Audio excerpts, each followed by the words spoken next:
Vocês já viram quem é o Edgar? Senta aí, Cristininha. Nós estamos na maior alegria, porque a Cristina é um bônus track. Quando eu vi, eu falei, gente, a gente não lembrou de chamar, mas ainda bem que não precisou. E aí, gente, eu vivo brincando, né? Tanto a Cristina quanto o Edgar, eles dispensam a apresentação, mas nós vamos apresentar. O Edgar, ele começa sua carreira nos anos 70, filmando curtas, médias, e ele faz um filme que muita gente deve saber, conhecer, chamado Super Outro. O Super Outro foi um filme que causou uma grande polêmica no cinema. Eu estava nessa sessão do Rio, você sabe? E um se levanta e discorda, fala que o filme é uma porcaria, levanta-se Caetano Veloso e fala, é uma maravilha. Então, aí ficou. E Edgar é essa pessoa que vocês vão conhecer mais um pouco. Cristina Amaral, nossa querida, é uma, como já diria o pessoal aqui, vamos valorizar a casa. Ela fez cinema aqui. Ela é uma montadora que montou a grande maioria dos filmes do Carlão Reichenbach, do André Tonati, de quem ela foi parceira, com quem ela esteve aqui discutindo um filme com ele, e de uma série de outros benditos, malditos, malditos, benditos. Então, meninas, Cristininha, senta aqui, fica mais sentado, vamos, tá bom? Tá muito no cantinho, tá todo mundo torto, gente. Aqui que nós estamos na mesa, todo mundo fugindo da mesa. Não está engraçado? Meio torto mesmo.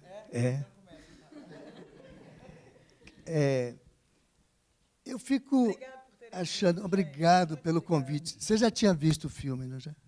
Não? Ah, então você está confusa. Você não consegue, pela primeira vez... assim, porque eu próprio fiquei com esse material e quase que eu vou pelo ralo, que nem... um dia eu tomei um banho aqui, eu tomei alguns banhos de folha lá na Bahia, mas aqui eu tomei um banho de chuveiro de manhã cedo, assim, às 4h, e eu encanei que eu ia ter uma resposta debaixo do chuveiro. E se eu não tivesse a resposta, eu não podia fechar o chuveiro. Eu sempre estou criando essas equações que têm dois lados, sem resolução nenhuma. São equações matemáticas que os matemáticos criaram um conceito para dizer impossível. Eles chegam na equação tipo infinito sobre infinito, igual a impossível. Porque tem o indeterminado, mas tem o impossível. Então, eu crio equações que são aquelas que Gilberto Gil fala, que gente maluca tem que resolver equação que tem dois lados ou mais. E esse filme foi uma coisa assim. Eu vou falar um pouco sobre o filme, porque ele estar numa sessão do horror não me surpreende, porque ele foi realmente alguém na curadoria do tema sacou o quanto de terrível tem esse filme. Eu sou um homem sequelado desde a adolescência por várias perdas, por várias doenças que se tornaram algumas crônicas, e eu sou um caso, assim, para mim, perdido. Eu era um caso perdido, porque os filmes foram, de alguma forma, resgatando esse passivo, e hoje em dia eu estou, assim, como se tivesse quitado uma dívida kármica. Esse filme é uma mistura de Allan Kardec com Nietzsche, com leituras que eu fiz na época em que eu enchia o rabo de maconha, quando não podia fazer isso, porque eu era um sequelado já. Eu era um cara que, sempre que eu fumava, em vez de ser recreacional, quando eu vejo falar disso hoje, eu digo, puxa, como eu estava enganado. Eu queria o recreacional, mas o que vinha para mim era a psicose, porque é o gatilho da minha psicose. Eu sou um neurótico de carteirinha, mas aí a psicose se colocava de uma forma assim, ou você se mata agora, ou você se joga desse edifício. Por quê? Porque daí o elevador Lacerda. Você se joga do edifício, por quê? Você sabe que você não pode viver sem fé. Não é? Sim. Equação de dois lados, impossível. Então, se você se jogar, você prova que você tem fé, porque você sabe que você não vai morrer. Você já aprendeu com Dom Juan de Castanheda que você pode mudar o mundo no meio do salto. E o abismo não vai ser abismo para a sua carne, porque você vai transcender a carne no pulo. Então, se você pular agora, você prova que tem fé e merece viver. Eu dizia, não, mas eu vou me esborrachar todo lá embaixo. Aí, o segundo vem, então não se jogue. Você acha que você pode viver sabendo que você é um homem sem fé? Então, era ou jogar, entendeu? Era morrer ou morrer. Então, eu vivi esse pesadelo durante muitos anos de uma coisa que eu acho que tem a ver com a coisa kármica, mas o impulso inicial para o homem que não dormia, ele nasce quando eu tinha 28 anos, eu estava lendo Jung, e estava lendo o Zaratustra, e estava lendo Kardec, misturando essas coisas todas, astrologia, tarô, e uma noite que eu tinha fumado além da conta, talvez, eu contei essa história para um amigo meu, em lágrimas, arrancado do fundo do coração, em lágrimas, dizendo que eu estava fudido, que eu ia viver um karma fudido na minha vida, porque eu tinha feito coisas terríveis no passado. Eu nem sabia o que era, mas eu estava contando a história de um barão do ancestral não, que viveu num outro tempo, e que eu estava, hoje em dia, eu era um peregrino. Era esse homem que vive perguntando por quê, aonde é que vai, para onde, por quê, não sabe por que sofre tanto na vida. Então, eu tinha 28 anos e estava vivendo essa equação. Eu ia, proximamente, viver uma história de amor, que o milagreiro do Djavan ressuscita, porque ele me ressuscitou na hora que eu estava querendo fazer uma comédia. Ele disse, não, me pegou por aqui e disse, você vai fazer agora o filme que você tem que fazer, senão você vai se fuder. E ele veio com essa letra. Eu tinha casado com uma mulher que, pouco tempo depois, ela teve... Como eu não podia ter filhos, é uma das minhas maldições, eu tive papeira quando tinha 18 anos, e não pude ter filhos. E eu sabia que não devia ter me casado nunca, porque era uma maldição do corno. Não tem como sair disso, entendeu? Ou então você tem que negociar, fazer alguma coisa, ter um filho de inseminação artificial. Então, é uma das tragédias, ou dos dramas, vamos dizer, da minha vida, que eu, como eu sou muito compulsivo e faço as coisas que a vida, de alguma forma, me coloca nessa situação de ou você morre ou morre, ou vai morrer de qualquer jeito, aí eu fui tocando essa coisa em frente. E não deu outra, quer dizer, essa mulher, aquela que um dia eu fez sonhar, se foi com outro, claro que não foi no dia do casamento, mas foi um pouco depois. E ela teve... Eu tive uma filha, que hoje eu tenho um neto, dessa menina. Eu talvez esteja contando isso publicamente pela primeira vez, porque sabe o que acontece? A minha filha, ela não sabia, ou eu achava que ela não sabia que eu não era o pai dela. E aí, outro dia, eu chamei a mãe dela, chamei por telefone, falei que a gente nunca mais tinha se falado. Eu falei, você não acha que já passou da hora de você falar para a Diana que eu não sou o pai biológico dela? Ela se bateu, não sabia o que responder. Então, pouco tempo depois, eu mandei para ela uma frase, assim, um e-mail dizendo, a verdade liberta.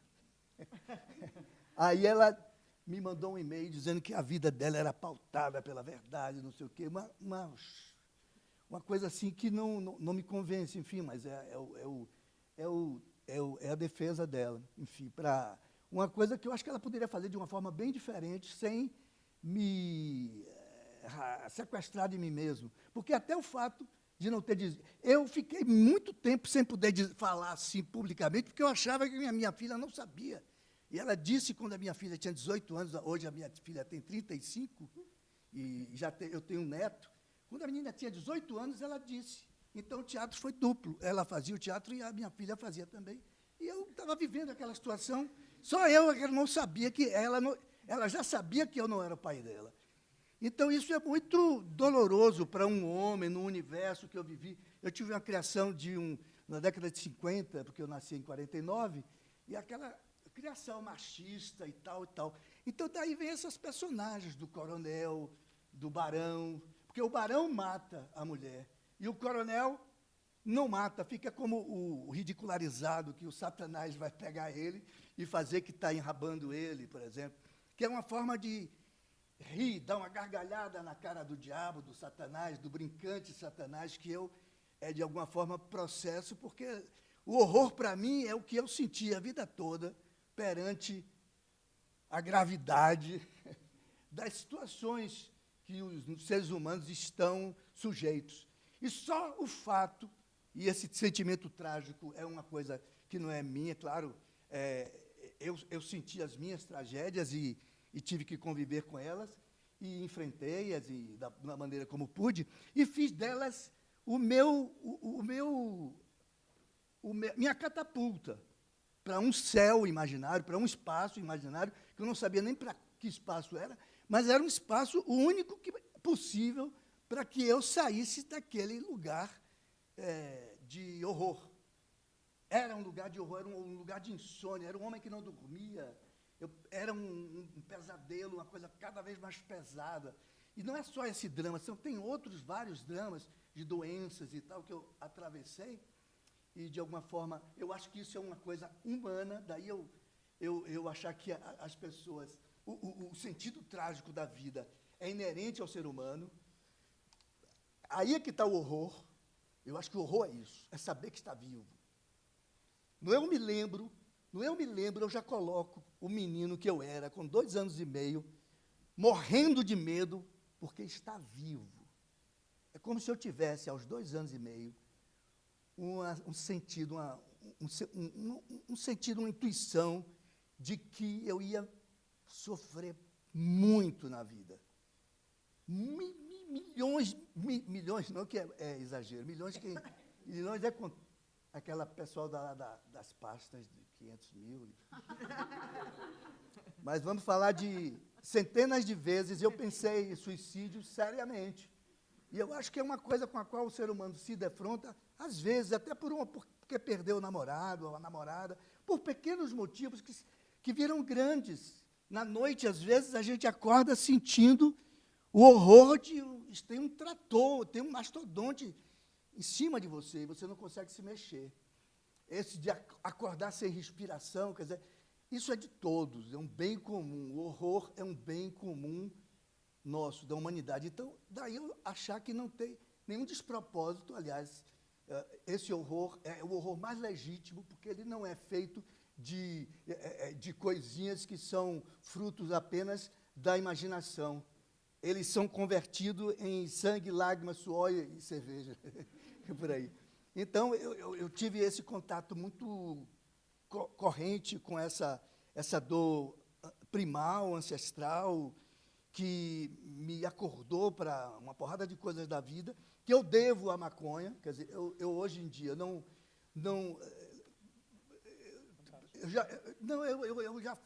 eu pego outras drogas que me fazem o efeito que a maconha faz para os normais, digamos assim. É recreacional e tal. Eu botei nesse novo filme que nós terminamos agora, eu botei uma história de que eu tomei uma para você, querida. Era toda tímida, né? Era tímida. Eu fui fazer uma biópsia de próstata e tomei uma... Ria, Maria. Ria de ridente. Não, é uma coisa do Capão que veio dessa última festa que eu fui. Ria, bruxa, ria, bruxa, ria, bruxa, bruxa, ria. E a bruxa saía com uma risada extraordinária. Vou chamá-la para fazer uma participação num filme de Super 8 que a gente vai fazer agora. E agora eu vou passar para ela, senão eu não paro. Ô, Cristina, Eu falo o quê? Você podia falar. conte sua vida. Só tem salvação se todo mundo contar sua vida. Bom, eu acho assim, essa intensidade toda está no filme. Assim, foi um impacto, fazia um tempo que eu não vi o filme, né? E a gente chegou num momento crucial do filme, né? E na verdade tem isso, eu acho que é isso mesmo que o Edgar falou, assim, o verdadeiro realizador, né, o cinema feito de verdade, ele tem essa capacidade, né, de transitar dessa dor interna porque as pessoas brincam com a questão de ser diretor de cinema e parece que é brincadeira, que é aquela coisa de festinha, de ego, que eu vou ter meu nome na tela, que eu vou dar entrevista, que eu vou não sei o quê, e é o avesso disso. Quando é de verdade, é o avesso disso. É exatamente essa capacidade de detectar essas dores intensas, internas, e mais, de captar as dores intensas do mundo. Então, por isso que fica insuportável. Essas pessoas precisam filmar, porque senão elas explodem. É impossível alguém carregar sozinho tudo isso. Precisa compartilhar, precisa pôr para fora, respirar, né? E aí eu fico lembrando da primeira conversa, quando o Edgar me ligou para me convidar para fazer o filme, e que a gente ficou, sei lá, 2 horas no Skype conversando. Eu chorando. Não foi exatamente do roteiro que ele tinha me mandado o roteiro, eu tinha lido, mas ele ficou me falando da vida, dessas coisas todas. E esse foi foi o material que eu tive, porque eu estava aqui em São Paulo, montando o filme, e a gente ficava trocando, eu mandava o material para ele, e daí de tempos em tempos ele vinha, passava um tempo aqui comigo trabalhando, mas assim, o motor inicial foi essa conversa, foi esse universo, foi essa potência, e que hoje, a hora que entrei aqui, eu reconheci na tela, né? Então, acho que é isso que, para mim, assim, é muito forte, muito importante, é a gente entender esse trânsito, quer dizer, o verdadeiro autor, ele só pode colocar na tela o que ele é capaz de sentir e de entender, e se incomodar, né? Então, é meio uma coisa de você entender o que está acontecendo dentro de você e que não é só com você, e que, no fundo, é humano, é onde a gente se iguala, onde a gente anda junto nesse mundo, né? E é isso, vem desde desse começo até chegar na tela e aí a gente assistir de novo e quem assiste participar, completar de alguma forma isso que a gente coloca na tela. Né? Só uma frasezinha de Caíme, dizendo a todo mundo o que ninguém diz. Exatamente. Agora vão vocês, agora são vocês.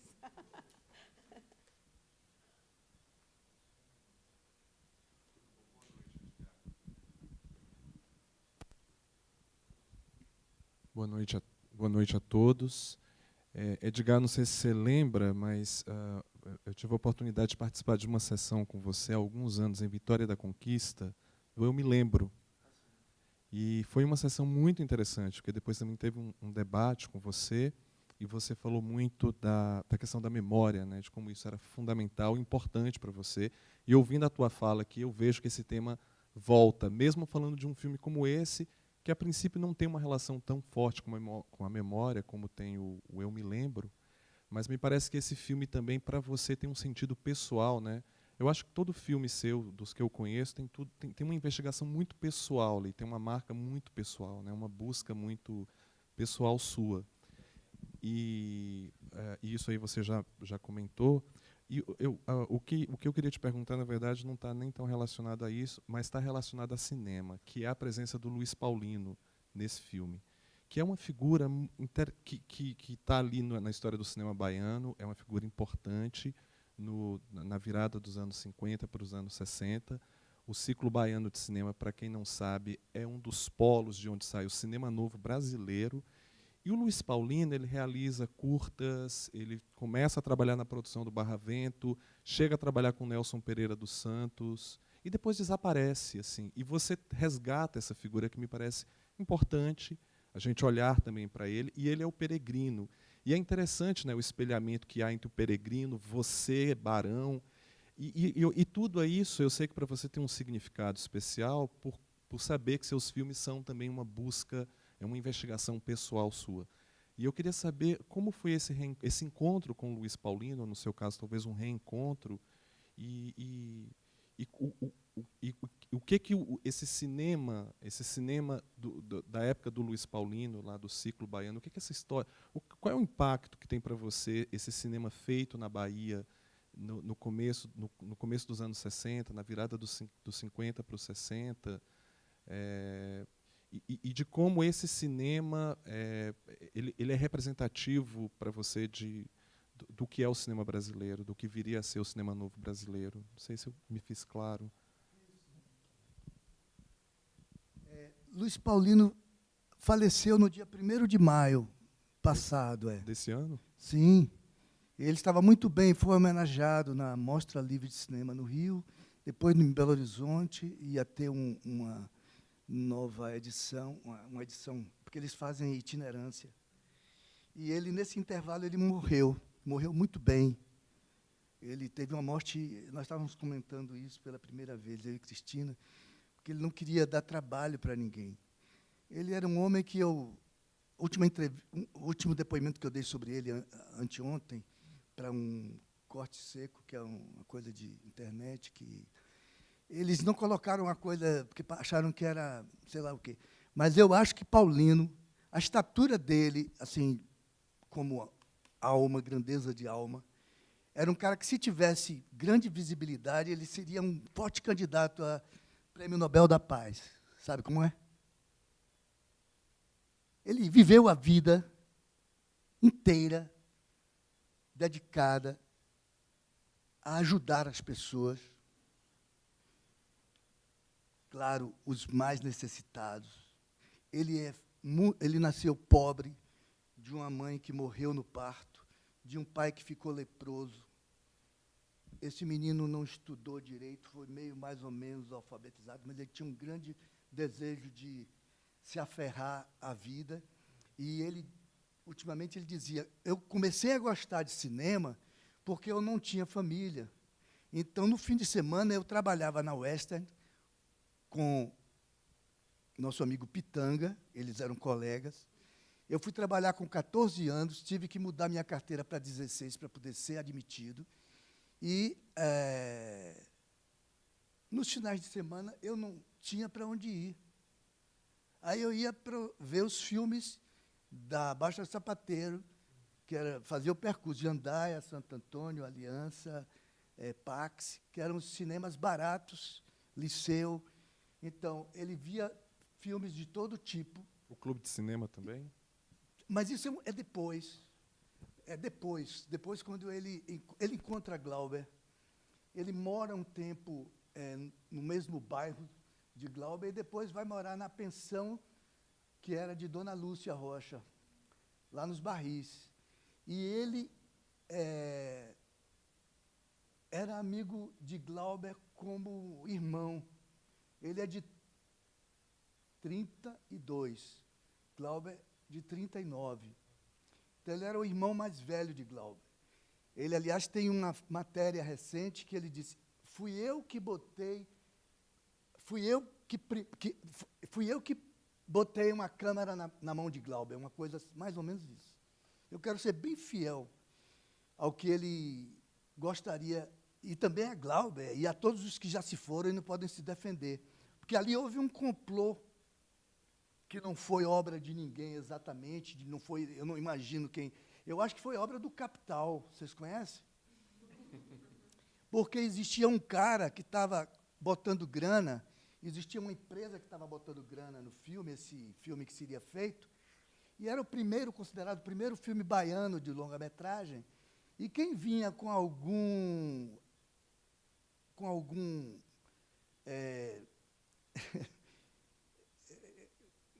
bagagem de cinema, de conhecimento de fotografia e de cinema, era Paulino, porque ele já tinha feito um filme chamado Um Dia na Rampa, que é de 55, por aí. E foi um filme que fez um sucesso, assim como, não tanto quanto Aruanda, mas ele é o pioneiro, é o primeiro filme baiano de arte, nesse sentido de arte popular, neorrealismo italiano, que ele estava bebendo ali naqueles filmes e tal. E ele que trouxe Glauber para o neorrealismo italiano, trouxe Glauber para o marxismo. Porque ele era um homem assim, muito pobre, e ele, identificado com as causas dos índios, porque ele era descendente direto de índio, a mãe dele foi caçada numa tribo, Massacará, dos Caimbé, lá no norte da Bahia. Nós fomos lá, aliás, filmar um documentário que ainda não foi finalizado com ele. E ele, defensor dessas causas, dos negros, dos índios e dos pobres, dos oprimidos. Então, o filme dele traz o candomblé de uma forma muito forte, o Barravento. E, para Glauber, primeiro, antes de falar de Glauber, para o produtor do filme, Rex Schindler, que era que estava botando a grana, como a gente vai fazer o primeiro filme baiano que a gente vai fazer, a gente vai botar coisa de negro na tela? Como é que vai botar candomblé na tela, coisa feitiçaria? Pô, feitiçaria é folclore, é horror folk. É folclore. Vamos fazer um folclore, vamos fazer. Bota lá uma dança, os negão dançando capoeira, isso é ótimo. Agora, como fulcro da história, tá vendo? Não, nós temos que mudar isso, muda esse roteiro. E aí, Glauber tentou, junto a Paulino, essa coisa de fazer esse jogo, negociar isso. Tem outras implicações das quais Paulino é acusado, é de que Paulino estava enamorado da atriz e só queria filmar as cenas da atriz. E estava gastando celuloide, e estava muito apaixonado.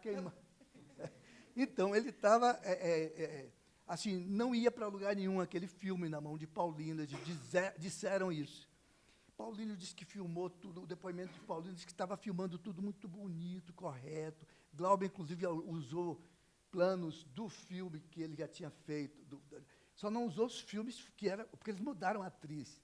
Tiraram essa Sônia Pereira, que era a namorada de Paulino, e era a atriz principal do filme, branca, porque a negra era Luísa Maranhão, que era a principal mesmo, ela seria uma coadjuvante. A branca, que era a Sônia Pereira, e trocaram para uma outra que chama-se Lucy Carvalho. E nessa troca, quer dizer, foi Glauber encarregado, por ser um amigo muito próximo de Paulino, foi encarregado de dar a notícia. Paulino, não vai dar para fazer desse jeito que você está querendo fazer. Mas isso ele já estava com um contrato, um distrato na mão e 2 passagens de ida. Quer dizer, ele já foi assim para falar com Paulino. Paulino, você tem que convir que o dinheiro fala mais alto. E aí, Paulino deve ter jogado duro com ele, altercação, não sei em que nível. Eu acho que Paulino, talvez, não sei se xingou. Glauber fala que Paulino xingou ele, mas o xingamento de Paulino parece que é uma coisa... Seu desgraçado, qualquer coisa por aí, porque ele é um homem santo. Ele terminou como padrinho e mestre da Ayahuasca, lá no sul de Minas Gerais, e ele tinha um convívio constante com essa turma da Ayahuasca, do Santo Daime e tal. E ele, enfim, ele teve muito desgosto com essa perda da amizade do filme, porque era um argumento dele, baseado nessa coisa do candomblé, que eu não falei, mas o candomblé foi muito importante na vida dele. Ele foi criado por duas beatas, que eram irmãs de um cônego lá. E ele foi muito bem criado. Fizeram a cabeça dele, ele foi sacristão da Igreja Católica. Então, ele foi católico convicto. Ele morreu católico no sentido... Não a igreja, essa igreja ele realmente criticava fortemente. Mas os valores cristãos, ninguém pode negar que os valores cristãos são os valores do marxismo, assim, é o socialismo, é a coisa de amar o seu próximo, pelo amor de Deus, quer dizer, sem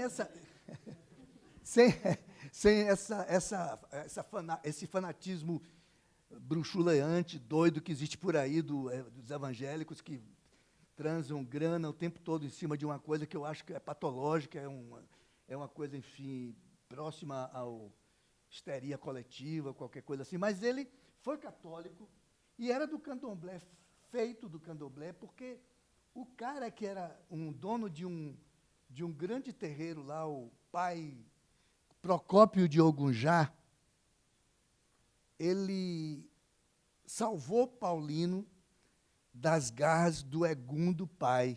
Egum é espírito dos mortos. E o pai, que tinha morrido há pouco tempo, e o menino tinha 9 anos, não deixava o menino estava definhando, ia morrer. Isso é horror, terror. Pode mudar um pouco, porque isso aqui está nessa, como é que é, nessa equação aí, né? O espírito do pai queria levar a criança, e o Procópio sacou isso, porque ele era um babalaô. Babalaô é a autoridade máxima. Só existiam poucos babalaôs. Hoje se faz babalaô via internet. EAD, babalaô EAD. E é assim, o mundo vai assim, Quer dizer, hoje o horror show, o horror, enfim, o horror, qualquer coisa que... Não é o horror do qual Marlon Brando fala no fim de Apocalipse Now. Aquilo, para mim, é horror. Aquilo me causa muito mais terror do que alguns filmes que eu vi. Por exemplo, O Iluminado, eu acho um grande filme de terror, mas o terror e o horror são coisas diferentes, eu acho. Elas se tocam, mas eu acho que são coisas diferentes. Eu acho que, falando agora dessa temática, eu acho que o horror não se explicita. O terror se explicita mesmo. O horror não. O horror pode ser o ruído de um farfalhar aqui, que você não sabe o que é, um arrepio, uma coisa que não se põe. E ali no Iluminado não se põe. Quer dizer, aquilo era tudo uma produção da esquizofrenia do cara, que via aqueles banhos de sangue no corredor do hotel. E aquilo, para mim, é terrível, aquelas duas crianças gêmeas. Aquilo é um horror, aquilo é uma cena terrível. Muito pior do que um daqueles Freddy Krueger. Mas, enfim, voltando a Paulino, ele teve esse choque e ele foi expulso da Bahia. Ele voltou à Bahia depois que um afilhado dele foi lá no Daime e fez um documentário sobre ele, chamado O Estafeta, porque ele foi estafeta no início de tudo, entregando o telegrama. Aí o menino fez ele é André Sampaio, é cineasta hoje, carioca, e já fez alguns filmes, e continua fazendo, é um menino talentoso e uma boa pessoa, uma grande pessoa. E ele, afilhado de Paulino, ele aí fez esse documentário. Então, quando eu vi o documentário na jornada, quando o Guido Araújo viu o documentário em Ouro Preto, levou Paulino para a jornada, porque é Paulino, patrimônio da Bahia, e levou junto com Pitanga, com Camila Pitanga, e fez uma grande recepção lá para eles. E lá, o Paulino, nós nos encontramos, e ali a gente não desgrudou mais até a morte dele. A gente ficou amigo. Ele só ia para a Bahia, ficava lá em casa, passava 3 meses lá, aí voltava, depois passava mais 3 meses. Ele disse que não sabia agora onde ele ia parar. mas que ele sempre estava voltando lá para casa, porque ele queria morrer na Bahia. Ele queria comprar uma terrinha na Bahia, no lugar onde ele nasceu, e não foi assim que ele veio para uma homenagem essa, da mostra do filme livre, e depois foi lá na terra onde ele tem a comunidade onde ele morou, depois que ele se decepcionou muito com o cinema. Ele atuou no sindicato, ele foi presidente dos sindicatos do Brasil aí afora, não sei como era o nome do sindicato, mas era o Sindicato de Artistas e Técnicos, SATED. Ele foi presidente década de 80 e tal, mas ele teve grande desgosto com essa empresa dele, né? E aí ele foi roubado, foi vítima também de um pai de santo que queria... Ele era muito influenciável. Daí, essa coisa, Paulino era muito carente. Ele falava o tempo todo dessa mãe que morreu quando ele nasceu. Ele falava de Glauber recorrentemente, dessa dor de ter perdido o irmão dele sem ter tido uma conversa de homem para homem, porque Glauber prejudicou ele. Não que ele que fosse diferente. Glauber, o que eu sinto assim, Glauber como intelectual, como artista, é uma coisa que todos conhecem. Mas Glauber, ser humano, muita gente, eu não conheci Glauber pessoalmente, mas eu tenho ouvido muitas queixas de gente que falava muito mal dele, mau caráter, pessoa que fazia coisas terríveis com outras pessoas, sem escrúpulo, porque ele achava que gênio, tipo Dalí, talvez, não sei, estou comparando mal, mas gênio não precisa ter escrúpulo. Para quê? Eu sou gênio, quer dizer. E Glauber tinha essas tiradas, tinha essas coisas. Eu sei que ele tinha, porque eu via nos jornais. Eu via essas coisas de Glauber, de uma exuberância excessiva, que eu acho que eu tive em algum momento da minha juventude, ainda bem que eu tive tempo de me recuperar, porque eu tinha também Deus na barriga. Eu acho que todo menino é um rei, eu também já fui rei, e todo adolescente, ou todo jovem, é potencialmente um gênio. Até que ele descubra que gênio está na garrafa, está preso na garrafa. Qualquer um tem um gênio, é só quebrar a garrafinha e deixar o gênio tomar conta. Essa altura, eu sou escravo do meu gênio. Ele não é meu escravo, ele é que faz igual a Arthur, bispo do Rosário. Vai fazer isso, bispo. Faça isso agora, bispo. Faça aquilo outro. Tanto que eu postei, uma das minhas últimas postagens, foi assim, é uma frase de bispo do Rosário. Eu sou um trabalhador braçal a serviço de forças ocultas. Tá bom para você? Legal. Eu queria fazer uma pergunta. Alguém tem pergunta? Espera aí. Mas aí ele responde junto. É sobre Chique Chique, que foi aonde você gravou, você filmou. E a cidade é linda. E como que a cidade recebeu? Eu acho que ela recebeu muito bem. Pois é. E a cidade e os fantasmas, tá? Também. Sim. Olha, Chique Chique do Igatu tinha recebido lá um filme anteriormente, e tinha esse, que foi um filme baiano, chamado Cascalho, e depois recebeu o Besouro, que é de um Daniel publicitário, que eu não sei o nome dele direito, mas é um Berg, assim, é um Anneberg, não sei como. Daniel Soterberg, um negócio assim. Eu não sei, porque ele realmente a predominância dele é para fazer, acho que publicidade, mas ele de vez em quando faz um filme. E o Besouro é uma tentativa de contar a história de um grande capoeirista e que eu acho que é frustrada. O filme não é um filme que enche os olhos. Assim. Eu reconheço alguns valores no filme e tal, mas o filme não bate na alma, não. Eu acho que é um filme equivocado, enfim. Pá. Então, esse filme foi lá e quase que não filmou Igatu, não filmou a cidadezinha de Igatu, como era. E aí restou para nós fazermos isso. Eu acho que nós fotografamos bem com a ajuda de um grande diretor de arte, de um grande diretor de fotografia. Nós conseguimos trazer a Igatu para dentro do filme de uma forma bacana. E o pessoal foi super acolhedor. E eles tinham dito, não queremos mais nada com gente de cinema. Gente de cinema dá calote, gente de cinema não é dar calote, principalmente deixa a cidade suja.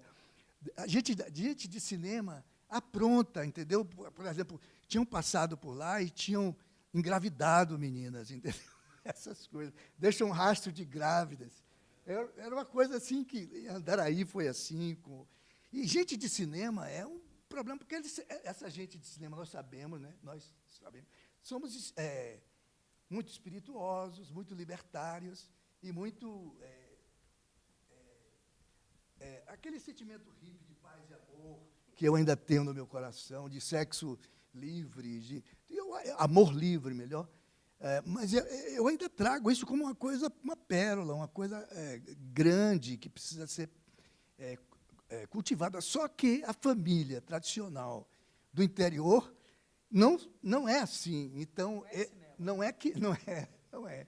Então, a gente tem que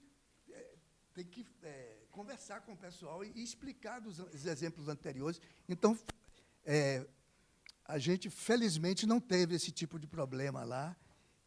Deixar grávidas, eu acho que eles devem ter usado camisinha. Pelo menos isso, né?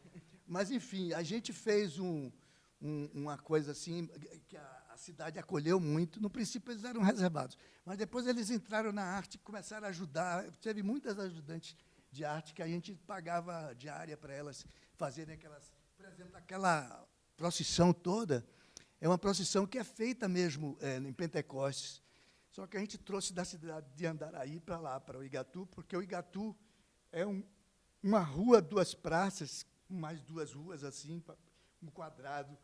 Então, a gente conseguia ter tudo, todo mundo ali. Foi muito prazeroso e muito fácil a logística do filme, nesse sentido. E eu acho que foi exitoso em todos os sentidos, por conta desse acolhimento que nós tivemos. No final, todo mundo participou, porque aquele final está toda a cidade na praça, entendeu? Tocando fogos para o Espírito Santo e tal. Porque tem isso, o filme teve muitas coisas que aí toca só de leve essa coisa do mistério. Eu vou preferir chamar mistério. Uma coisa que aconteceu é que, quando eu fui fazer a pesquisa de locação, eu já estava muito tocado com a coisa que eu estava escrevendo, os diálogos. Eu estava assim, num passo da esquizofrenia. Eu fico assim. A sensibilidade me leva para esse lugar. E se eu for bem, se eu for me segurando legal, entendeu? Assim, fazendo o que deve ser feito, essas orelhas do Arthur Bispo, que ele ouve as coisas, faça isso, faça aquilo, eu faço e dá certo. Eu faço e dá certo. Faço exatamente como ele manda. Então, para vocês entenderem esse tipo de recado de Espírito Santo de orelha, eu estava um dia trabalhando lá, e aí veio o produtor e falou: Edgar, nós estamos com um problema, a locação da Casa do Coronel, que é essa locação onde ele recebe as pessoas ali para tomar uísque, não sei o quê, e que, no final, a mulher dele sai. É a Casa do Coronel. E eu só queria aquela casa. Eu não podia imaginar outra. E eu já tinha conversado com o cara, ele foi muito aberto e tal. Depois que ele disse: não quero gente de cinema aqui, os caras já vieram aqui, quebraram louça, não vou emprestar de jeito nenhum. E não depende só de mim, porque vai ter uma reunião de família sobre esse assunto de hoje para amanhã. Aí eu já tinha conversado com ele e tentado adoçar o espírito dele, mas aí eu falei para ele: olha, eu só vou lhe perguntar uma coisa. Qual é o santo da sua devoção? Aí ele disse: Espírito Santo. E o filme estava buscando uma cidade que tivesse como padroeiro o Espírito Santo. E achou o Espírito Santo lá em Andaraí, que já tinha a procissão já estava. Eu falei: cara, leia só esse finalzinho aqui, ó. E agora os fogos, não se ouvem mais tiros, mas os fogos espolcam em louvor ao Espírito, ao Divino Espírito Santo. É muito bonito, tá legal, tá, mas aqui vocês não vão filmar. Tá legal. Eu digo: tudo bem. Agora, sim, Edgar, mas eu tenho outro padroeiro. Quem é? São Judas Tadeu. Eu disse, beleza. Você tem outro padroeiro ainda, a Nossa Senhora da Ajuda. Eu digo, puxa, que bacana, ótimo, lindo, pá, tchau. E fui para meu lugar onde eu trabalhava. Peguei o notebook e estou trabalhando. Esqueci completamente qualquer coisa em relação àquela locação e fiquei trabalhando o meu dever de casa, de planificação, de cena, aquelas coisas. De outras tantas coisas que estão lá naquele cronograma. Quando eu estou nessa, tem uma caçamba a 20 metros aqui nessa direção, com os caras descarregando pedra. 2 caras descarregando pedra e o motorista. Isso aí você vê inconscientemente. Você vê um barulho lá. Eu só vi que era um cara, quando eu olhei, pelo que eles disseram. Porque eu cheguei para o cara da locação e falei, pois eu vou acender uma vela para cada um dos seus padroeiros, para ver se adoça o seu coração. Diga lá, tchau, tchau, tchau. Botou para fora, me enxotou. Aí eu fui ver o meu negócio, o meu dever de casa. Quando eu estou concentradíssimo, aí um cara de lá da caçamba fala para o outro, não vá acender suas velas não e fique aí. É esse tipo de coisa que acontece. Mas acontecia com a frequência que eu digo, eu estou enlouquecendo. Mas é uma loucura que eu tenho. Eu larguei tudo, fui no armazém, comprei 3 velas, peguei uma caixa de fósforo, eu estava nu, continuei nu, botei assim num lugar que podia se dizer uma mesinha assim, me ajoelhei, rezei Pai Nosso, rezei para pedir para Nossa Senhora da Ajuda, para o Divino Espírito Santo, São Judas Tadeu. E as 3 velas lá. A minha parte está feita, eu não sei fazer mais do que isso. Quando foi de noite, o cara da produção veio, diga o que foi que você falou com aquele cara. Ele liberou a locação. Entendeu? Então, era assim, eu só dei um exemplo de vários que aconteceram ao longo do processo. Vários. Um deles foi Djavan, por isso ele está aí no filme, no final. Porque o anjo acordou Maria, Maria, acorda para cuspir. Maria acordou e disse, Maria, você vai ser mãe de um filho que não vai ter pai. O pai dele é um extraterrestre, é o Espírito Santo. Entendeu? E o teu marido fala para José, José, segura a sua onda de corno, você tem que ser corno. E eu tinha, isso me ajudou a segurar a minha onda de corno, porque quando aconteceu comigo, a minha sogra era devotíssima de São José. E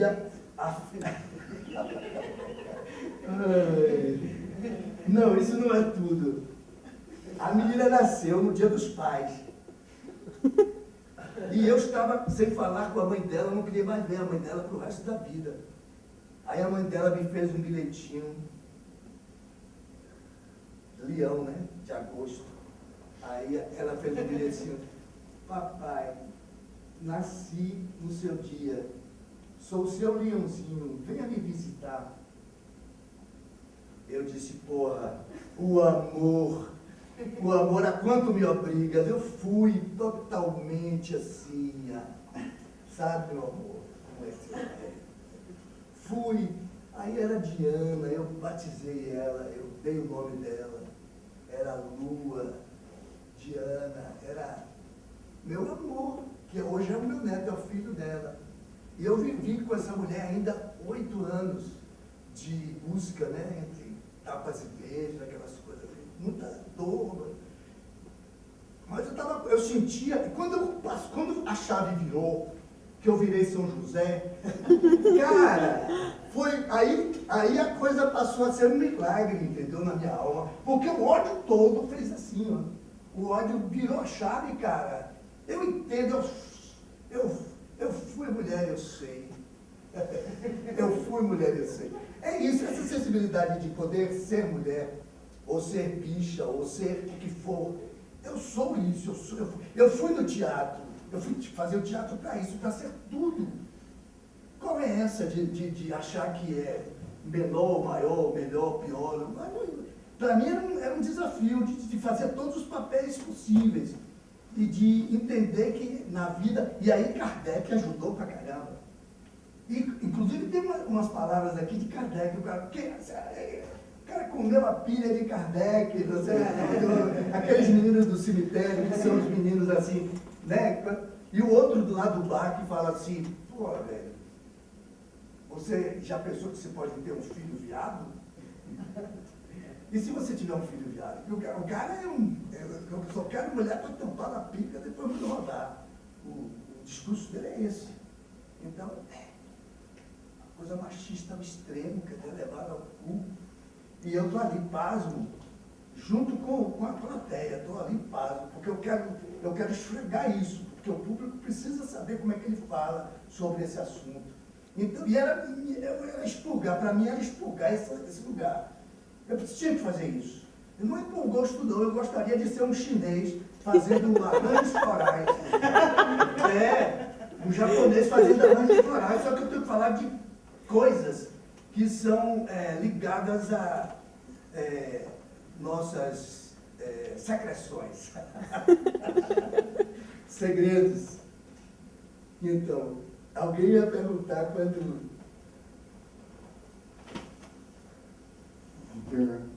Depois desse seu discurso, é difícil perguntar qualquer coisa. Deixa de besteira, homem. Mas, e a mulher que foge? De onde veio?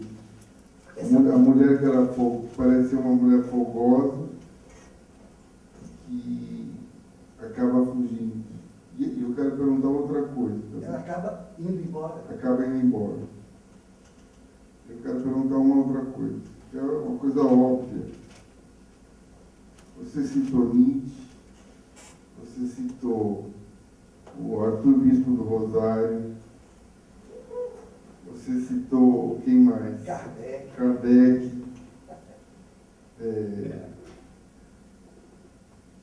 Desde o Super 8 que esses loucos estão soltos na rua.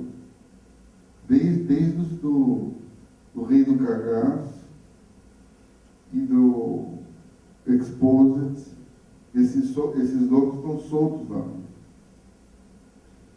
E os loucos, existe uma tradição dos loucos ficarem internados, uma tradição trágica, ficarem dentro de instituições trágicas, que a gente sabe. E você citou Nietzsche, e esse louco, o seu louco seria o super Navarro? Ou super outro Navarro? No sentido do super-homem? A primeira vez que eu tomei ayahuasca, veio uma coisa muito clara para mim. É assim, nunca mais fale, eu sou fulano de tal. Então esse nome, eu uso para dizer meu nome é, e não para dizer eu sou. Eu não sei o que é.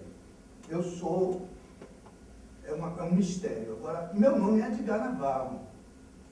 Então, essa persona, esse jogo de imagens, que se torna... no início, Castanheda, você esqueceu de dizer que eu citei, para mim é um mestre que veio, assim, bem cedo, quando eu tinha 18, 20 anos, eu comecei a ler aquele livro, A Estranha Realidade, e A Eva do Diabo, e A Viagem a Ixtla. E para mim foi, assim, um catecismo super interessante, porque ele me ensinava um jeito de manter a sua cultura, no sentido mais amplo da palavra, a sua essência, que foi o que aconteceu com os índios mexicanos. Eles, os quechua também, os peruanos também, eles matam o físico, mas o espírito não morre. Os maias estão vivos na cultura dele. Então, e eu não tenho proximidade da minha cultura. A minha cultura é o quê? É greco-romana? É judaico-cristã? O que é a minha cultura? Eu sou branco, eu vim da Espanha, numa nave de lá do século XVIII, correndo de Napoleão III, era o que diziam. Uma outra família veio da Judá, da Palestina. Minha mãe me dizia, quando eu era criança, me metia medo dizendo que ia voltar para a Palestina. Ela era descendente, era bisneta de palestino. E misturou aqui com o povo brasileiro, com o português, com outros o brasileiro, que tem índio, tem negro, tem... E eu não sei exatamente o que eu sou em termos de raiz dessa essência, mas eu sei, quando eu comecei a estudar um pouco assim, além do que aquele ramelão que a gente estuda na escola secundária, eu comecei mais cedo, porque meu pai, desavisadamente, querendo que eu fosse um engenheiro promissor e pudesse ser um homem direito na vida, na sociedade, bem posto, ele me deu Dostoiévski para ler, porque ele era um cara equivocado. Ele achava que qualquer livro ia me tornar um homem mais valioso. Ele me deu Dostoiévski, me deu Machado de Assis. Eu devorava aquilo, Jorge Amado. E eu fui lendo aquilo e eu fui entendendo que meu pai estava completamente errado. E fui tirando, eu tirava ele aqui, meu pai, eu sou seu pai, a coisa mudou, você tem que aprender comigo, porque você não aprendeu nesses livros. Você me deu esses livros são homens que viveram uma situação de guerra forte lá na Rússia, o outro viveu assim, assado. E esses caras estão me transmitindo uma luz, eles estão trazendo uma tocha que o que você está me falando é de grana, é de um mundo do pão, pão, queijo, queijo. Esse mundo eu não posso viver esse mundo, eu não posso viver esse mundo. E quando eu descobri, olha, aos 18 anos eu descobri que eu era infértil, aí eu descobri que, mais do que nunca, como disse Faustão, mais do que nunca, eu não podia ser um homem normal, eu não era um homem normal, porque eu não podia dar um filho para minha mulher, eu não podia ter essa esperança de ter uma casa, um Fusca, entendeu?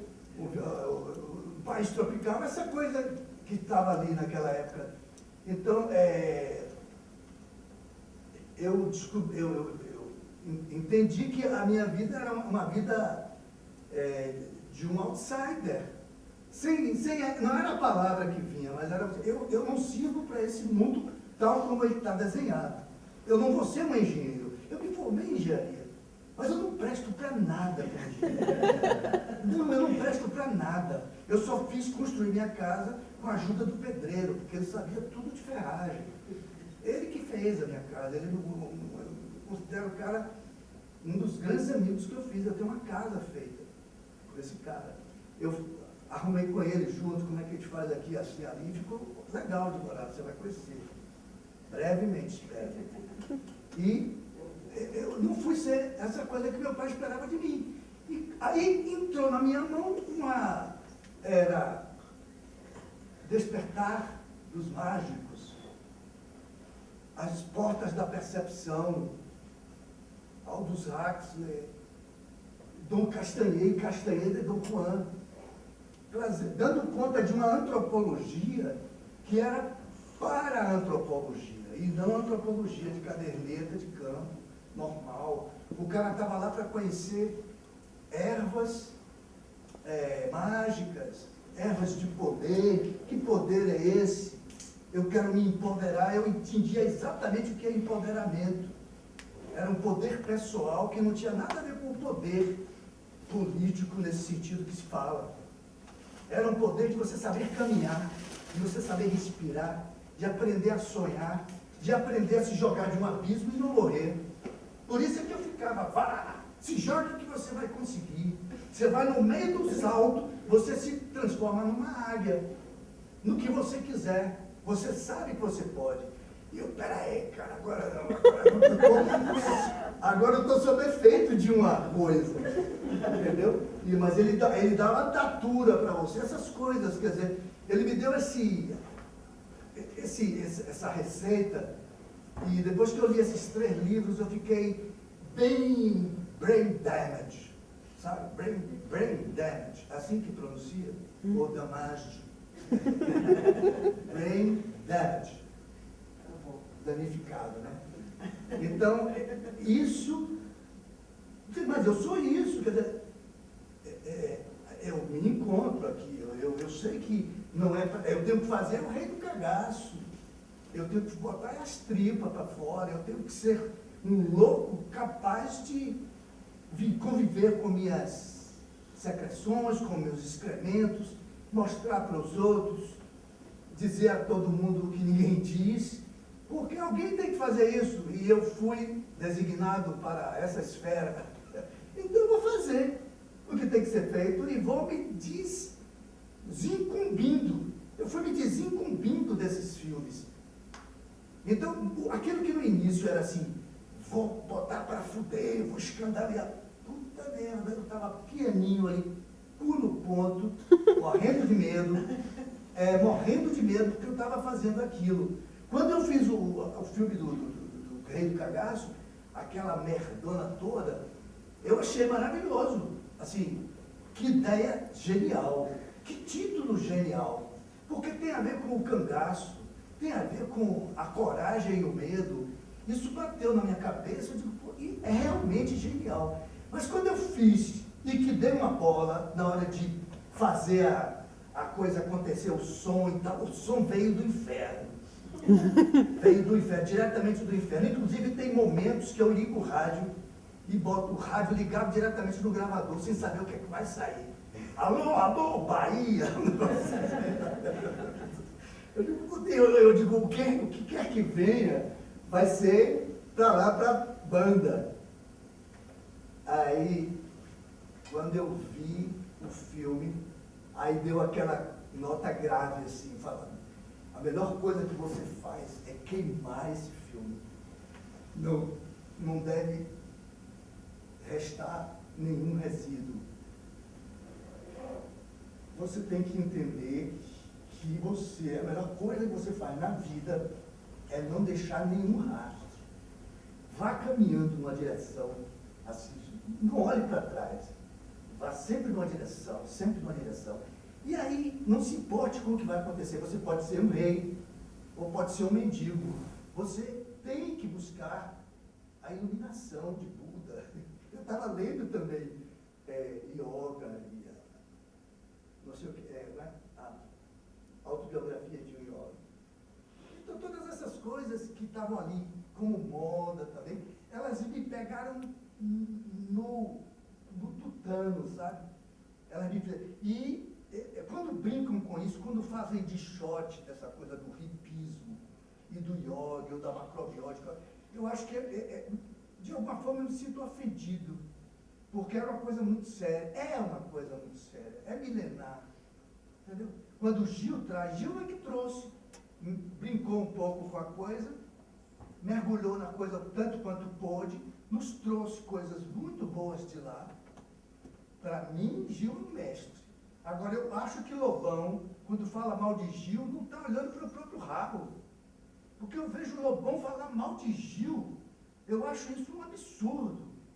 Eu sei que Lobão, eu estou falando Lobão porque me bateu, me lembrei que ele anda. Eu vi outro dia, porque passou aqui, tipo, Lobão, estou falando mal de Lobão. Eu quero saber qual é a merda que ele está falando. Aí eu fui ver o que ele está esculhambando com Gilberto Gil. Então eu acho que ele pode ser muito brilhante. Eu posso dizer que ele é como um Glauber, talvez. Não com a mesma medida, mas talvez ele esteja com grande luz de inteligência intelectual, um gênio, ele pensa talvez que é um gênio, mas é uma pessoa de merda. Para mim é uma pessoa de merda. Assim como o Glauber não prosseguiu, mas ele podia ser uma pessoa de merda. Eu acho que Paulino era uma pessoa de ouro. Sabe o quê? E mestre é ouro, né? Ele pode se fazer assim, ele só virar a chave, que aquela pessoa de merda... Aliás, eu tive a fantasia, quando eu estava fazendo esse filme, que vinha de lá um exército de demônios, com aquelas garras e aquelas falsas, assim, e vinham me atacar de frente. E eu tinha uma clava de Hércules. Caramba! Aí eu pegava a clava, quando o eles vinham de lá, eu media assim, na cabeça. Pá! Com toda a força. A cabeça dos demônios estourava. Pá! Luz pura. Saía de lá libertado, um anjo lindo, e vinha para trás de mim e fazer parte das minhas hostes. Era assim, as fantasias eram assim. Eu era o comandante de uma falange. Então eu era um matador de demônios. Eu lidei com isso com os filmes de terror de Hollywood. Eu lidava nos sonhos com isso. E a imagem veio tão forte para mim que eu, durante algum tempo, eu fiquei convencido de que estava fazendo uma boa obra. Né? Ao matar alguns desses demônios, eles não era matar, era transformar. Eles eram transformados em anjos, cara, de luz. Lindo, lindo. E eu acho que isso é a tal magia do Dogon. O mundo, ele é energia, ele é mutável, mutante, tudo isso são faces, são criações, são personas. O que há aqui dentro, entendeu? Esse desejo, esse sentir, tudo isso é mutante e é possível cambiar tudo. E eu rezo por essa cartilha, assim. E acho que o horror, aí falando para balizar esse nosso tema, eu acho que o horror é uma invenção humana, não o horror é um horror. Mas eu digo assim, esse horror ou a dramatização do horror, até porque atende uma plateia que precisa desse tipo de estímulo. Eu estou pensando em Polanski, por exemplo. Polanski mexeu com horror e ele encontrou o que ele estava procurando na família Manson. Então, aí eu não mexo. Quando eu pensei em destruir o filme, eu estava pensando seriamente em destruir, porque eu era uma pessoa nefasta. Tudo que eu produzisse seria horrível, mal cheiroso. Tudo seria ruim. Você tem que se destruir, você tem que acabar consigo mesmo. Quando eu volto a um estado normal, aí eu digo, não é bem assim. Isso aí tem... Desculpa. Deu uma olhada depois. Vou atender, depois eu vejo. Desligar aqui. Eu vou botar no silencioso. Entendeu? Edgar, eu acho que é o táxi, na verdade. É quem? Eu acho que é o seu táxi. Te liguei. Não. Tá tudo bem. Eu vim aqui a São Paulo para falar com vocês. É isso mesmo, eu só tô te explicando porque eu acho que quem é que tá te ligando, acho que é seu táxi. Então, foi para casa. Edgar, eu tinha perguntado também, aquela mulher vem da onde, aquela Sim. mulher?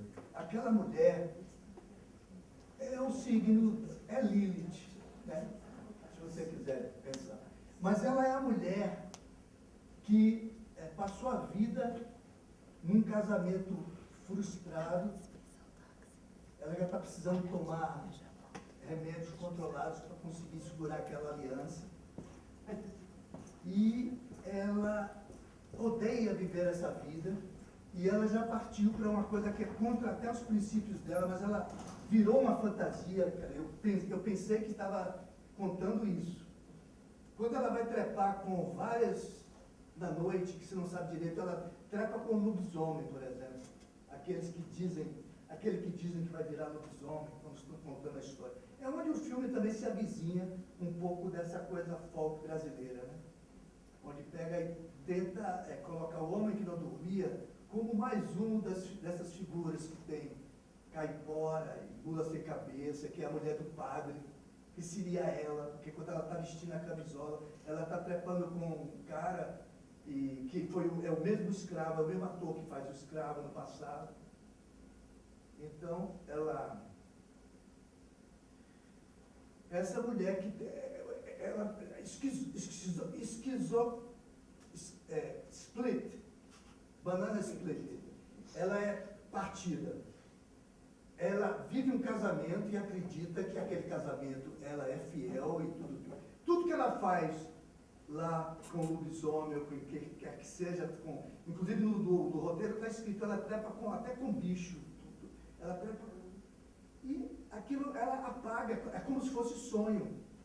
Tanto que ela conta para o padre uma vez, ela fala, isso não é mostrado de uma forma muito clara, porque ficava muito óbvio aí, para respeitar a inteligência do espectador, a gente preferiu tirar. Mas ela falava assim, ó, eu estou tendo sonho agora toda noite, que estou, eu sou uma mulher casada, o que é que eu vou fazer? Meu marido, não sei o quê. Ela tem isso, aquela mulher. E tem um momento na virada, porque esse tesouro de que falamos é um tesouro que é a liberdade, que é a verdade liberta. Todos vão ter que se encarar a sua verdade, pessoal. E a verdade dela é que ela não suporta mais viver uma mentira. E o casamento dela é uma mentira. Então ela vai embora da cidade para caminhar por suas próprias pernas e vai com medo da própria assombração. Na verdade, aquela que ela é separada, porque ela vive a vida, ali ela vai se juntar com a outra e se tornar um ser inteiro. A ideia é essa. Porque no passado ela foi assassinada, enfim. É isso. Ela vai embora. Os outros são assim, o maluco, que é o Pra Frente Brasil, porque ele é designado para outras esferas, né? Ele não está mais ali, não é mais daquela. Agora a fantasia é outra. Não é mais aquilo, os meninos já não conseguem encontrá-lo. A outra que pensou que realmente conseguiu um tesouro de diamantes, a mulher fala, pode ser que você chegue lá e não encontre. Quer dizer, para cada um, o tesouro tem um significado diferente. Para ela, que era uma mulher livre, que não tinha nada, não estava devendo nada, ela só tinha um desejo, que era do amor, que ela não encontrava. Porque os caras tratavam ela como puta. Mas ela não encontra o amor no final. Porque ela fica paquerando com o cara que defende ela no bar. Fala, Madalena não. Madalena, ela não se submete, ela só transa com ela, ela só deita com ela quer. Então é um homem digno, um poeta, é um homem digno daquela mulher linda. Assim, eu arrumei as coisas, até talvez de uma forma até muito prosaica nesse sentido, porque eu queria um final feliz também. E o final feliz para mim melhor é que aquele lugar mal assombrado vira um lugar povoado por gente do povo que ocupa aquela mansão morta, né, apodrecida, e são sem terra. E na verdade eu queria que fosse o sem terra, mas eu não quis forçar nenhuma barra.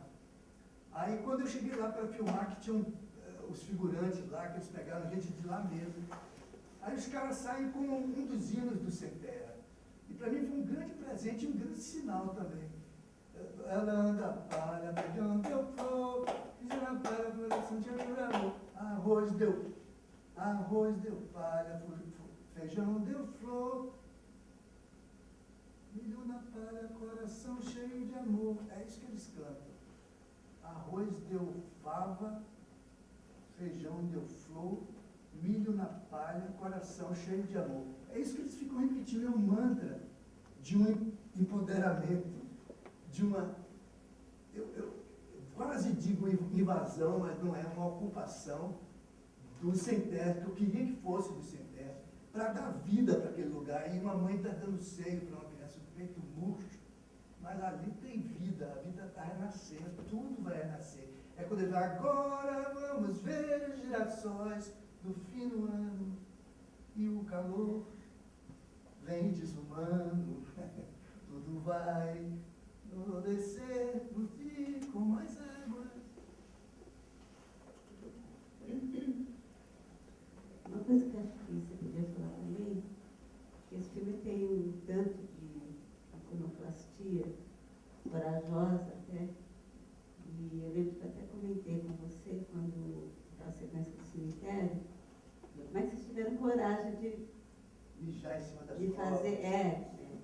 E aí você até me contou do trabalho que o Paulinho fez também com vocês, esse dia de declaração. Mas falar um pouco dessa coisa com relação à Igreja Católica, né? Esse padre que... Isso para mim é a cereja do bolo. Quer dizer, é o padre que se arrepende no final porque ele não viveu verdade. Então ele pede, pelo amor de Deus, que perdoem ele, e ele é o cordeiro do sacrifício, né? Ele não sabe ainda, mas ele vai subir. O que vai acontecer com aquele padre? O mesmo que aconteceu com o padre de Curitiba, né? Foi para o céu da boca do tubarão, né? Então esse céu que ele vai, a ideia era essa, de que ele subisse, porque ele está tomado pelo Pentecostes, e o Pentecostes vem a ele quando o peregrino vai e diz: padre, eu não sei o que o senhor fez, mas deu certo. Eu estava agora me molhando, dormindo até agora, e tive sonhei. Sonhei que o senhor vinha e me dizia que eu não precisava me preocupar com mais nada, que o senhor ia cuidar de tudo. Pronto. Aí o que faltava para o padre se cair a ficha dele, né? Até hoje a minha vida foi uma vida de merda, uma hipocrisia. Então, ele sai da igreja, quer dizer, primeiro ele sai da igreja. Ele vai se despedindo, sai da igreja, abre as portas, né? Espírito Santo, ele é toda a crença, toda a crença de menino dele, criado durante 40 anos ali naquela batina. Então, quando ele chega na praça aqui, ele fica sentado sem saber o que fazer ainda, aí o cara vai arguir. Seu merda, seu Palermo, você está pensando o quê? Fala, seu porra! E aí ele é ajudado por uma figura que é o Saci, de uma literatura infantil. Aí realmente, na escritura do filme, revelando uma faceta uma forte parcela do padre que é infantilista. Ele sofre de um infantilismo. Um livro que ele está lendo ali naquela noite primeira é o Saci. Então ele ainda vive naquele universo. Eu trouxe esse universo de propósito porque é o universo da fantasia do povo brasileiro, das histórias de Mula Sem Cabeça, de lobisomem, de caipora, do Saci, fala de todas elas. E porque o povo brasileiro do campo, ele está num nível de fabulação de sua mitologia que é muito primário, porque ele é primário, porque ele não tem acesso à cultura,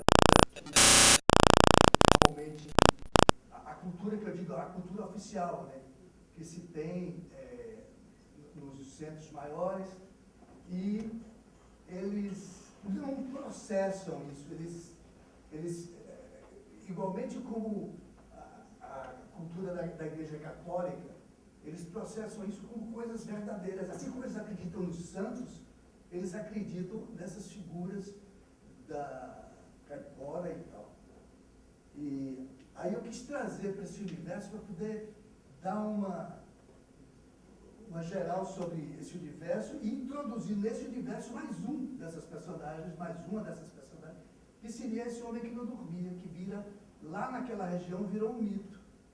Porque aquele homem morreu naquelas condições, ninguém se aproxima lá daquele lugar, que é o Barão Mal Assombrado, e que se ouve falar dele, que ele vive de del em del, e o cara começa a falar dele, que ele não dorme, não para em lugar nenhum, nunca dorme. E o único que reconhece ele é o Pra Frente Brasil, porque ele pisa lá e pisa cá, né? Pisa no universo dos loucos e volta para aqui para pisar no outro, esse nosso, né? Então, o negócio do cemitério que Cristininha falou é que a gente trabalhou com essas forças, no caso, Paulino, ele foi o guia nosso para alguns rituais que a gente tinha que fazer lá, ele falava, vamos, antes de entrar para filmar, vamos fazer um trabalho de pólvora, que é para alimentar o brincante lá, que está esperando a pólvora dele, o enxofre. Satanás, se você quiser. Quer dizer, é uma força com a qual você lida, o Exu, que é assimilado a Satanás, e isso daí é até erroneamente, porque é uma associação sincrética bastante discutível, porque o Exu é um mensageiro. Não que o Satanás também não seja, eu não sei qual é. O Satanás foi muito satanizado. Eu acho que Satanás é um brincante. Ele está na roda. Eu peguei e fiz até uma foto com aquela máscara do Satanás e fiz uma foto assim, nu, com aquela, nu da cintura para cima. E aí botei no Face e botei assim, Satanás é um brincante. Tá bem legal a foto, porque eu acho que quando você ri do horror, esse horror mambembe que é colocado para te meter medo e te explicitar, eu acho que você desmoraliza ele. Desmoraliza ele, dá uma gargalhada na cara da morte, ou daquele, entendeu? Aquele esqueletinho que está lá. Assim, venha que eu não tenho medo. Eu não tenho medo de nada. Eu estou aqui no escuro sozinho. Eu sou, no mínimo, tão forte quanto você. Eu tenho todos os poderes. Eu posso matar você com a minha clava. Ah, cadê a clava? Eu invento na hora. A minha clava não precisa que você veja, você não precisa ver. Você não vai ver, aliás. Ela está aqui na minha mão e você não consegue ver. Eu começo a jogar com ele de um modo incrível, de modo que eu consiga vencer mais uma vez, talvez a última batalha, talvez ele seja a vez dele vencer. E aí tudo bem, foi a vez, foi a minha vez. Eu acho que a gente tem que jogar com essas coisas, porque isso não é brinquedo. Quando o menino lá na cama fica com horror de estar vivo, ele tem horror de estar vivo porque ele sabe que ele vai sofrer tanto, ou intui. Eu tenho esse horror com alguma frequência, às vezes. Eu digo, não, eu estou vivo. Não é um videogame, sabe? Não estou jogando isso aqui. Por mais para trás que eu vá, eu vou estar dentro do jogo. Um dia eu vou ter que encarar a esfinge. Um dia eu vou ter que encarar a morte, ou a doença, ou a solidão, ou o abandono. Tantas coisas que podem acontecer. A dor física, a dor moral, a dor... São tantas coisas que podem nos acometer na vida, que eu acho que o horror é o ser humano ter sentido trágico, de quanto ele é um animal trágico. E, voltando para Nietzsche, eu tenho uma ideia sobre ele, de que, assim como Van Gogh também, eles viveram num tempo em que esse universo mágico não estava tão a descoberto. Talvez eles tomassem absinto, seguramente alguns deles tomavam ópio, mas explicitado como a gente teve na década de 60, aqueles livros falando para mim sobre a experiência de várias formas diferentes, a experiência da transcendência, o livro tibetano dos mortos, sabe? A experiência o esmiuçamento da experiência do mistério das coisas, filosofai, esses caras todos que vão falar. Eu vi outro dia uma entrevista de quem era o cara, rapaz? É um desses papas, assim, Gilles Deleuze. Caramba, ele falando sobre fazer cinema e por que fazer cinema, sobre o quê? sobre o que você vai fazer esse ano, que é um papo circular e ao mesmo tempo envolvente, que você fica... Não tem chão, ele te deixa, né, flutuando assim. Então, tem tantas coisas para a gente processar que a gente... Só que a gente teve muito mais coisas do que esses caras citados. Digamos assim, à frente agora, tem vários Nietzsche pelo mundo que atingiram o mesmo, digamos, o mesmo cabedal de Nietzsche.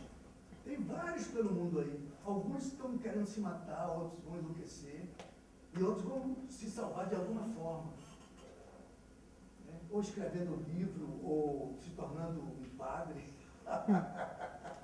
Eu estou brincando, mas se tornando alguma coisa assim.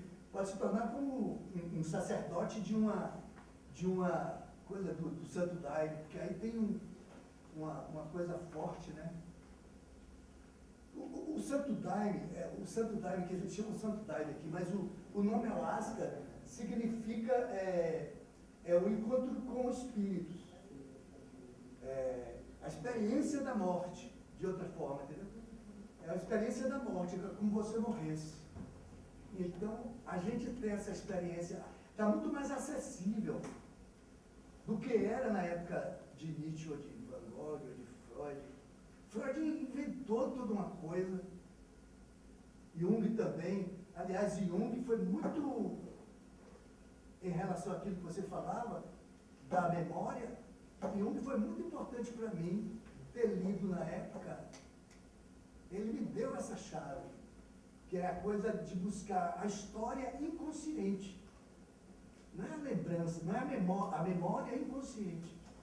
Essa memória, para mim, é a memória inconsciente. Que eu fiz uns confeitos, muitos, para poder tornar ela palatável para uma plateia, para ser uma obra de arte de massa e tal. Poderia ser um livro hermético, podia. Mas eu peguei, eu estou em outro caminho, né? Não tenho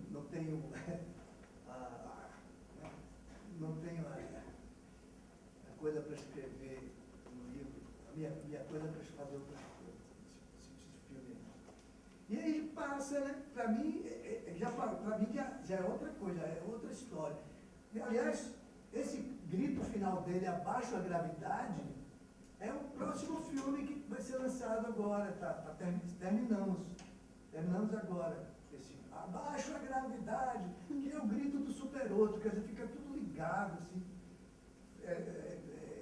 Uma coisa remete para outra, circular, ou espiral, não sei, que é a minha cara, no sentido de que eu acho que cada pessoa pode e deve procurar a sua espiral, seja em arte, seja em qualquer outra atividade humana, e sempre eu acho agora, cada vez com mais certeza, procurando ser útil, de alguma forma, mesmo quando parece ser inútil. Mesmo quando parece ser inútil. Porque às vezes acontece que você está fazendo uma coisa e se para que isso? Estou fazendo isso para que? Eu tenho que mudar isso. Às vezes não. Às vezes aquela inutilidade, eu digo sempre assim, eu tenho dormido muito. Aí eu digo, poxa, eu estou ficando um inútil. Aí depois eu falo assim, não, mas é melhor dormir do que fazer coisa errada. Então meu álibi é esse agora. Eu agora estou velho, meu corpo está pedindo cama, e é ótimo sonhar. Ou então ter pesadelo, porque o pesadelo também ensina. Aí eu fico ali naquela modorna, igual Caíme, né? Na cama. Na cama não, na rede. E lá eu tenho essa certeza de que é muito melhor dormir do que fazer besteira ou fazer coisas ruins para os outros. Até você podia estar atropelando uma pessoa. Sem querer. Você pode atropelar sem querer, né? A gente pode ficar por aqui então, né? Deu um papo. Deixa só eu me terminar. Você deu... Deixa só eu me fazer uma perguntinha. Eu queria fazer uma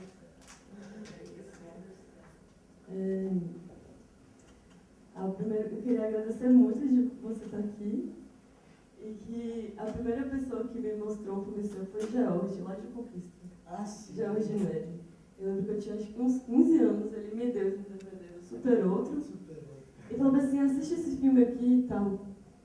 Aí eu assisti o filme e falei, nossa, olha só o que dá pra fazer com cinema, né? Dá pra fazer muita coisa. E agora, eu assisti esse filme em 2011. E agora assisti o finalzinho aqui de novo, e de novo vem esse sopro que não é convencional, que você entra na sala de cinema e você vai ver o padre tirando a roupa, o padre voando. E é um sentimento de liberdade muito profundo que você traz, pelo menos assim, falando de mim, né? Não sei como chegando a outras pessoas. E aí, você... Eu me invejo. Eu não sou isso, eu não sou tudo isso. Quem faz é um outro, é um super outro. Pronto, tá aí. Quem faz isso é um super outro. Quem tem as ideias. Eu sou prosaico, assim, tudo aqui. Quem me conhece, quem convive comigo, a minha mulher, então, a minha ex-mulher, eu não sei mais se ela é ex-mulher ou se é mulher, eu não sei nada. Virou um mangue agora, porque a minha terceira mulher. E agora a gente se separou e a gente é ex-futuro, entendeu? Sempre assim uma coisa. Mas tá indo, a gente está empurrando com a barriga esse negócio. Mas assim, ela disse, você é um merda. Eu sou mesmo. Você é um verme. Eu disse, sou mesmo. Eu não acredito nisso que você está dizendo, porque se eu acreditasse, eu já teria mudado de direção, mas se você está dizendo, você deve ter seus motivos. Eu acho que eu estou me comportando como um verme de alguma forma, mas não como o seu conceito. Eu acho que você está. Eu acho que a gente fica numa briga de conceito, né? Vira uma briga de casamento que é uma briga assim conceitual. Não é uma briga de verdade. Senão eu voava na minha garganta. Me esganava e tal, qualquer coisa assim. Aí fica essa raiva, uma raiva impotente. O que ela gosta em mim é a minha poesia, e o que eu gosto nela é a poesia dela. Eu acho ela admirável poeta, né? Muito boa. E ela ama o poeta, mas o homem prosaico, que deixa as cuecas, assim, porque não me incomoda. Eu acho que eu tenho que ter o meu espaço para poder viver naquela bagunça e não incomodar ninguém. O meu ronco, os meus peidos, não incomodar ninguém. Eu estou sozinho, eu posso acordar no meio da noite com uma ideia, estou escrevendo, não estou incomodando ninguém. Aí eu propus a ela, vamos ficar separados, em lugares separados. Quando a gente se quiser, a gente vai, curte muitas coisas juntos. Cinema, praia, fica junto na mesma casa uns dias até enjoar. Quando enjoar, sai, vai para cada um para o lado, e assim a gente pode dar sempre o melhor de si para cada outro. Porque a gente, quando enjoa, cai fora. Ela não quer, ela não entende, ainda não chegou nesse suprassumo da escrotescência.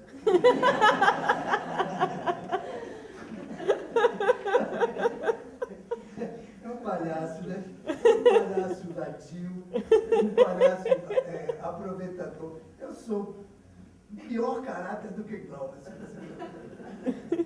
Deixa eu terminar o elogio.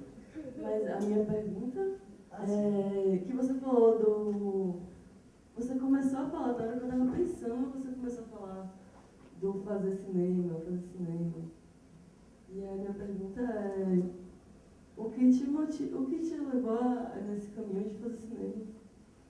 Foram as dores, muitas dores, e não encontravam saída. E a saída que encontrou foi através de uma coisa artística, que eu não sabia bem o que era. Aí eu comecei a fazer ator de teatro, mas aí eu fui expulso da escola de teatro porque eu era muito abusado, muito assim. Eu vinha de uma educação de padre, e era um menino muito bem comportado, cabelinho raspado, todo assim, um menino exemplar. Quando eu saí da escola dos padres, eu saí feito um louco, assim. Aí eu fui fazer coisas erradas. O que dissesse que era errado, eu fui xingar Deus. Tudo, blasfêmia. Essa coisa do rei do cagaço vem daí. Esse menino é uma criança retardada, de lei, com delay, que não fez a coisa do excremento na hora que tinha fazer, tinha que pegar o excremento, passar na cara. É assim que os meninos fazem. Cheira, come, daqui a pouco passa a fase excremental. Eu não passei da fase excremental. Minha mãe não deixou eu comer merda ou misturar merda. Nem ficar à vontade para viver as fases que tem que se viver. Oral, anal e fálica. Eu passei batido, eu era uma criança reprimida, duro dentro de um paletózinho de calça curta. Aí quando eu virei rapaz, aí eu enfrentei meu pai, disse que ele não era homem, se ele viesse ele ia tomar porrada. Fui enfrentar Deus, enfrentar tudo que era ordem, eu fui contra. Aí, na escola de teatro, a mesma coisa. Eu não aceitava a aula da maneira como ela se conduzia. Cheio de maconha, e aí queria dizer que estava errado, que não era assim, que era assado. E aí, fui expulso, né? E eles tinham razão. Tinham razão mesmo. Depois eu voltei para a escola para estudar, mas agora já querendo aprender mesmo, independente do método do professor, sem questionar tanto e tal. Me botei em ordem para aprender dramaturgia, lidar com atores. E aí eu já estava fazendo uns filminhos. E nesses filminhos eu já botei um bocado de diabos para fora. Fui botando merda e outras porras. E aí fui crescendo no meio desse pântano que faz parte de mim. E aí lá para diante eu consegui dar um formato, né, como se isso tudo fizesse parte de um quebra-cabeça e de um caminho de pedra, o caminho das pedras que se fala. O caminho das pedras é individual. Eu posso dizer para você, mas o que é pedra para mim não vai ser para você. As pedras são mentirosas às vezes, elas são enganadoras, não é? Ela vai se mostrar, é como se fosse um jogo de Faustão.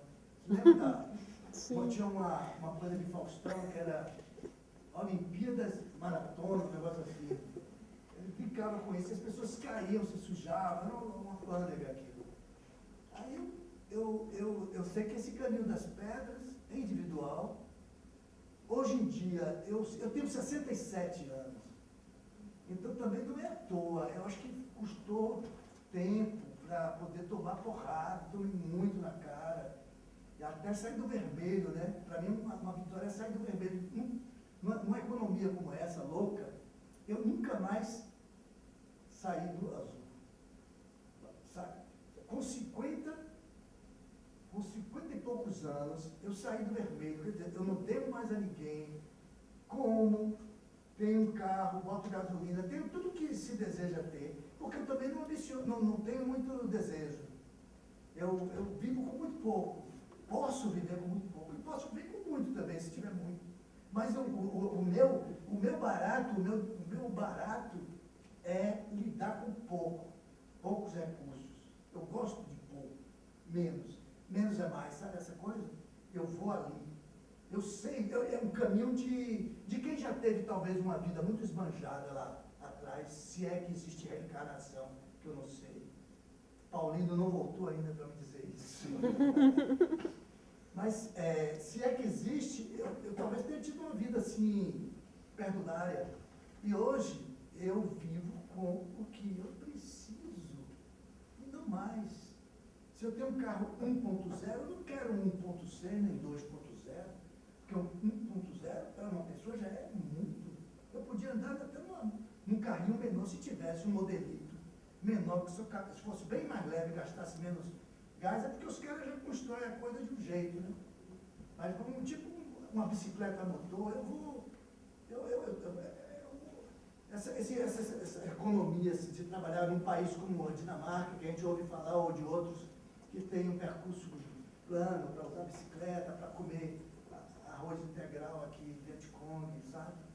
Eu tenho essa pulsão, meu desejo é de comer menos, vida para o vou viver, de viver com poucas coisas e não economizar nas paixões que são nos desejos, no sentido que não são materiais. Nada do que precisa aprisionar na matéria. Desejo de raito de sol. É minha paixão. Um raio de sol com uma poeirazinha assim, coisa linda. E essas pequenas paisagens que a gente tem todo dia e que podem ser registradas com a câmerazinha e fazer um filme de paisagens subjetivas. Sei lá como fazer isso. É isso que eu estava falando de fazer arranjos florais. Quando eu falei, eu quero ser um chinês, não posso. Agora estou já chegando na idade onde eu vou poder merecer, se eu continuar fazendo as coisas, fazer os arranjos florais, que eu sempre me quis assim, sempre me quis um homem mais limpo. Aí eu ouvia dizer, eu li, o vaso está sujo, mas se você joga água limpa nele, um dia ele vai se limpar e o vaso vai estar com a água limpa que você pode beber. E agora eu estou ficando água limpa. Eu estou adorando isso. E sair do vermelho é um dos desafios. Não é um desafio, não. Para mim já é uma das vitórias, das grandes vitórias. Porque num mundo como esse, não era para eu estar saindo do vermelho com o que eu faço. Aliás, eu não saí do vermelho com o que eu faço. É uma coisa esquizofrênica. Você ganha um dinheiro do Estado para produzir uma coisa que não vale nada no mercado, podia ir para a prateleira direto. Então você ganha.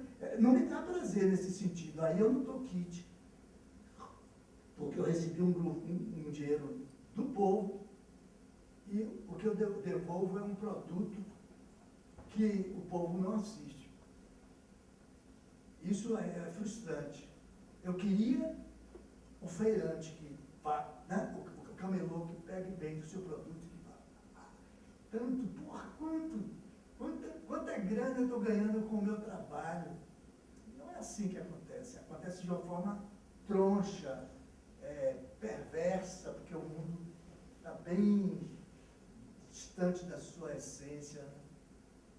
Está um horror. Muito obrigado para vocês, pelo